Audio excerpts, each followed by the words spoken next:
ഇതൊക്കെ നമുക്ക് റോഡ് സൈഡിൽ നിന്ന് കിട്ടിയിട്ടുള്ള ചെടികളാണ് കേട്ടോ. നല്ല മഴയൊക്കെ പെയ്ത ടൈമിൽ നമ്മൾ അടുത്തുള്ള പാടത്തൊക്കെ കൂടെ നമ്മൾ നടക്കുമ്പോൾ തന്നെ കാണാം നമുക്ക് ആ മണ്ണിനടിയിലുള്ള ചെറിയ അതിൻ്റെ ഇതൊരു കിഴങ്ങ് പോലെയുള്ള അതിൽ നിന്ന് മുള വരുന്ന ഇലകളാട്ടോ നമ്മുടെ ചേമ്പിൻ്റെയൊക്കെ ഒരു ഇനത്തിൽപ്പെട്ടത്. അപ്പം നമ്മൾ ഈ മഴ പെയ്ത് കഴിഞ്ഞിട്ടുള്ള ടൈമിലൊക്കെ ഇങ്ങനെ ഒഴിഞ്ഞ സ്ഥലത്തൊക്കെ നമുക്ക് നോക്കുകയാണെങ്കിൽ ശ്രദ്ധിച്ച് ഇതേപോലത്തെ നിറയെ ചെടികൾ നമുക്ക് കിട്ടും കേട്ടോ. നമ്മൾ നഴ്സറിയിൽ നിന്നൊക്കെ പൈസ കൊടുത്ത് മേടിക്കുന്നതിനേക്കാളും നമ്മൾ ജസ്റ്റ് ഒന്ന് നമ്മുടെ ചുറ്റുവട്ടത്ത് തന്നെ ഒന്ന് നോക്കിയാൽ തന്നെ നമുക്ക് നല്ല ഇതേപോലെയുള്ള വെറൈറ്റി ആയിട്ടുള്ള ചെടികളൊക്കെ നമുക്ക് കിട്ടും. അതൊക്കെ ഒട്ടുമിക്കതും ഞാനിങ്ങനെ ഇതേപോലെ എനിക്ക് റോഡ് സൈഡിൽ നിന്ന് കിട്ടിയതും പിന്നെ നമ്മുടെ കസിൻസിൻ്റെ വീട്ടിലൊക്കെ പോകുമ്പോൾ അവിടെ നിന്നൊക്കെ കണ്ടിട്ടും ചോദിച്ച് മേടിച്ചിട്ടുള്ള കളക്ഷൻസാണ് കേട്ടോ. പിന്നെ ഒപ്പം നമ്മുടെ ഹാങ്ങിങ്സ് ഉണ്ടില്ലേ, നമ്മൾ ഒരു 2 months മുന്നേ റിപ്പോർട്ട് ചെയ്തിട്ടുള്ള ഹാങ്ങിങ്സ് ആണ് കേട്ടോ. ഇപ്പോൾ കുറച്ചൊക്കെ നല്ല ബുഷിയായിട്ട് തന്നെ ഇത് വളരുന്നുണ്ട്.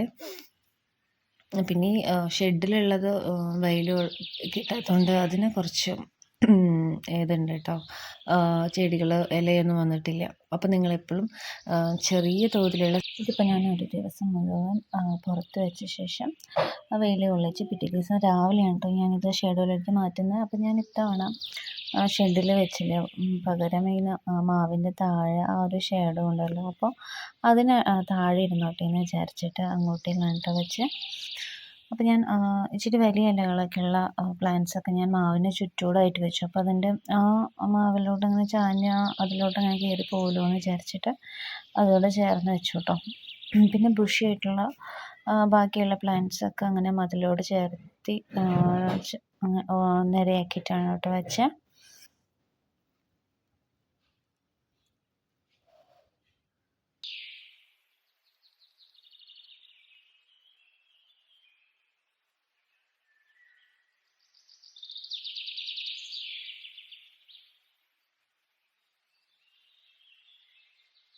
ഇതേപോലെ ചെടികളൊക്കെ ഇടയ്ക്കൊക്കെ സ്ഥലമൊക്കെ മാറ്റി വയ്ക്കുമ്പോൾ നമുക്കൊരു പ്രത്യേക ഭംഗിയല്ലേ.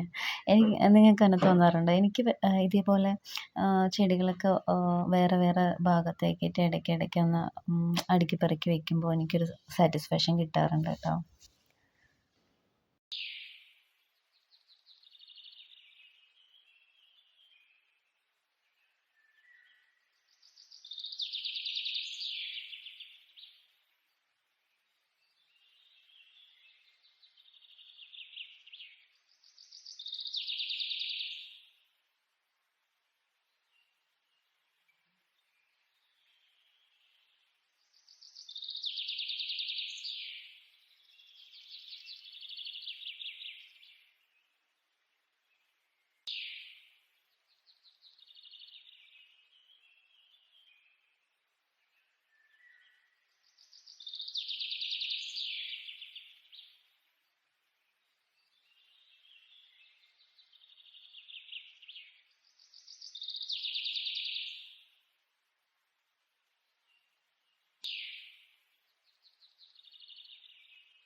പിന്നെ നമ്മുടെ റോസ് ചെടികൾ ഞാൻ വെയിലത്തോട്ട് തന്നെ കേട്ടോ വെച്ചത്. അപ്പോൾ ഞാൻ ഇൻഡയറക്റ്റായിട്ട് സൺലൈറ്റ് കിട്ടുന്ന പോലെ നമ്മുടെ ഫ്രണ്ടിലായിരുന്നു വെച്ചിട്ടുണ്ടായിരുന്നത്. പക്ഷെ ഇപ്പോൾ അതിന് ഇലകളൊക്കെ ചെറിയ കേടുകൾ വരാൻ തുടങ്ങി. അപ്പോൾ ഞാൻ ഡയറക്റ്റ് സൺലൈറ്റിൽ വെച്ച് നോക്കാമെന്ന് വിചാരിച്ചു കേട്ടോ കുറച്ച് ദിവസത്തേക്ക്. അപ്പോൾ ഞാനത് മാറ്റിയില്ല.